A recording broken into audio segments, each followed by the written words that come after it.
Hello' friends, আশা কৰোঁ আপোনাক সকলো ভালে আছে। আপোনালোকে চাগে ভাবিছে ইমান কালাৰফুল আজিৰ ৰেচিপিটোনো কিনো বনালোঁ আৰু কিনো শ্বেয়াৰ কৰিছোঁ।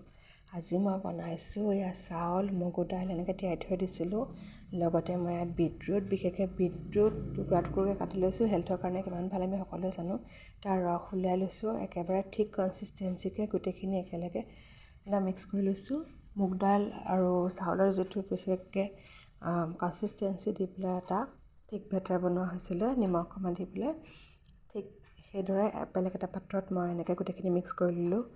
চাটনিও বনাই ল'লোঁ। চাটনিৰ ৰেচিপিও আহি আছে, আপোনালোকে চাব বুলি মই আশা ৰাখিলোঁ।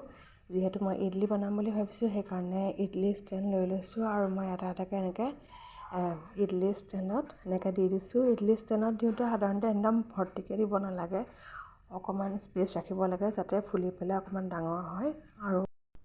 আৰু এটা সুন্দৰ কালাৰ দেখিছেনে বাৰু? কেনেকুৱা সুন্দৰ কালাৰ। কলপাততো সজাই লৈছোঁ। চাটনিৰ লগত যে ইডলি খাই বহুত ভাল লাগে।